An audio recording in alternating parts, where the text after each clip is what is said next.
You're watching Coping with Covid-19 with Chris Manners. Today's special guest is Marisa Rodriguez. Hi, I'm Chris Manners, and you're watching Coping with Covid-19. My guest today is Marisa Rodriguez. She's the director of the Office of Cannabis, and she's here today to talk to us about some of the challenges the cannabis industry has been facing during this pandemic, and how our office has learned to adapt. Ms. Rodriguez, welcome to the show. Thank you. Thank you for having me. I appreciate it. Can we start by talking about the Office of Cannabis and its responsibilities? When was it created, and what aspects of the cannabis industry does it regulate? Certainly. So basically, on November 8th of 2016, the voters of California approved Proposition 64 to control, regulate, and essentially tax adult use marijuana. And that helped pave the way to create the Office of Cannabis here in San Francisco. So on the day-to-day, our office seeks to support entrepreneurs with workforce opportunities around the cannabis space, and for those individuals who are disproportionately harmed by the war on drugs. We prioritize equity, inclusivity, and community safety, and certainly community involvement. I was appointed last year, April 1st, so the joke's on me. And my work is to administer Article 16 of the San Francisco Police Code. A lot of people don't know that. And we have a core group of functions that we work toward and focus on, certainly permitting, cannabis business permitting and events, equity verification and program administration, rulemaking, enforcement, community outreach. We collaborate with many city partners. We do our best to limit youth exposure and access. And currently we're supporting an oversight committee that helps us frame the cannabis industry, what it needs, and anything that would be helpful moving forward. And we bring that to our legislators and to our mayor as we continue to shape this industry. That's great. Now, I'd imagine that being named essential businesses was a big win for our cannabis industry, but that doesn't mean that dispensaries and other parts of the sector were eligible for the federal PPP bailout. How have they been coping during this pandemic? Right. No, you're right. Very important point. So it hasn't been easy for anyone, and especially small businesses, to cope with the pandemic.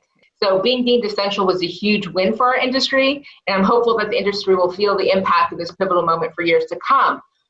Being deemed essential impacted our capacity as an office too, which I think sometimes folks don't realize. It means that we don't shut down during this pandemic. And if anything, it means we dig our heels in deeper and continue to support the industry and those waiting for their permits to operate.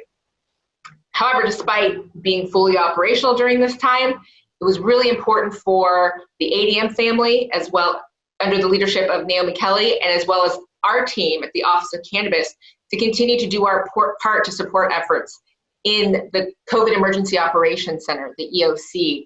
And so at any given time, half of our Office of Cannabis team was deployed. And so our mighty team of 6 people took turns and shifts at the Emergency Command Center, helping our city survive the hardest times. So which to us, we see that or deem that as essential work too.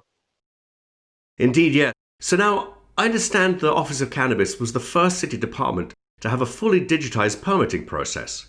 Have you been able to keep up with applications during the pandemic? And how has your department changed operations? Right, yeah. So I mentioned earlier that at any given time, our office of 6, half of us were deployed to the Emergency Command Center. But despite that, being fully digitized, thanks to the ADM family, as well as Director Carrie Bishop and her talented staff at the Digital Services Office, our office didn't skip a beat around permitting. In fact, when it came to permitting during this time, we actually thrived. And last year, we had a queue of about 140 applications this time last month. A lot of people were interested in this area, this industry. And during this time, during COVID, where we're able to pivot, work from home, there wasn't a slow, there wasn't a gap. In fact, we were able to clear that queue. And I'm happy to report that now all of our equity business applications are being processed, and we're on to the next tier of applications. We've issued our 10th business permit, which means 10 equity permanently permitted businesses across a diverse section of the community here in San Francisco, where last year, the year before that, and ever, we didn't have equity businesses in cannabis, and now we do. And to add to that, there are 23 applications that are currently being built out, and they're anticipating their permit soon. So at least by the end of this year, imagine almost 33 equity business permits. It's an amazing feat. That said, we've also referred over 108 applications to the planning department for land use entitlement. We've stood up a grant program. We're very excited for that. The state has issued support to our equity community, and we're excited to get that money out the door, especially during these times. We were able to refine our 311 complaints-driven system so that we could respond along with our code enforcement team. A lot of things, a lot of innovative things have come out at this time. We were able to transition into our new permitting center at 49 South Van Ness, where all city departments that touch the permitting process will be together, housed in one place. So when we start to go back to the office, we'll be together, which is great. Now, any new business needs sign off on building plans, construction, electrical work, and so forth. Where does your office fit into the permitting process for the cannabis industry? Are you actually involved in inspections? Yes, thank you for asking this. So many think that the Office of Cannabis handles every aspect of the permitting process, and that's actually not the case. The process starts with us and ends with us, but in between, there's a myriad of city agencies that people have to be involved in order to get their permit. So for example, the police department, they do our background reviews, our security plans. Our planning department establishes the conditional use for these businesses. You have to engage the Department of Building Inspection. They review your plans, they provide your job cards, they do building inspections. If you want a consumption space, you have to engage the Department of Public Health. Fire also does safety inspections. The Office of Economic and Workforce Development oversees our labor peace agreements and our first source hiring.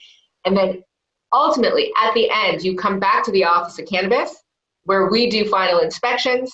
So you can get your permit locally, but also be a candidate for the state.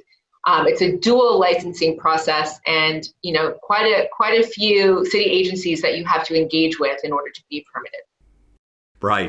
Right. So, have you been able to make any accommodations to help existing and legacy dispensaries stay in business during this crisis? Thank you for asking. Yeah, the Office of Cannabis really thought it was important to lean in and be supportive during this time. So we made some changes. A few of those are, we facilitated socially distant inspections so that we could continue through this process that I described earlier. We also facilitated attestations for different parts of our process where, for example, another city department had to close shop. We wanted to make sure that we could continue moving through the process to allow time for those businesses to reopen and engage our community again without missing a beat. We issued temporary regulations to adapt to COVID-19, for example, our community outreach protocols and other things like that. And most importantly, I would say we allowed emergency delivery permits so that business could engage in sort of this more preferred socially distant method. Finally, how have you been able to keep in touch with the cannabis community? I know that the listening sessions you used to hold at the main branch of the San Francisco Public Library were very popular. Certainly, yeah. Since we could no longer hold our in-person listening sessions with the community in person, we had to pivot to an online space for meetings such as Teams, Zoom, WebEx. But we held a virtual webinar with state leaders, including Senior Advisor to the Governor, Nicole Elliott, our Treasurer, Fiona Ma, and State Senator Scott Wiener. And this was super important because it was during a time of real uncertainty and fear for the community. And events like this help answer questions in the moment, especially as folks are really trying to cope. And every Friday, we started sending out a new newsletter so that the industry knew that, again, they're not alone. We want to keep everyone abreast of ever-changing laws and policies impacting the community's safety, as well as being there for businesses and applicants. So together, we came together, we figured out different ways that we could pivot. I would say we've almost gotten closer because we've needed to lean in to ensure that nobody is left behind. The Office of Cannabis has a tradition of strong communication and transparency, and that, to me, has really been the key for our success during these challenging times. Well, thanks so much for coming on the show, Ms. Rodriguez. I really appreciate the time you've given us today. Thank you. Thank you for your interest, and always happy to chat. And that's it for this episode. We'll be back with more pandemic-related information shortly. For SFGovTV, I'm Chris Manners. Thanks for watching.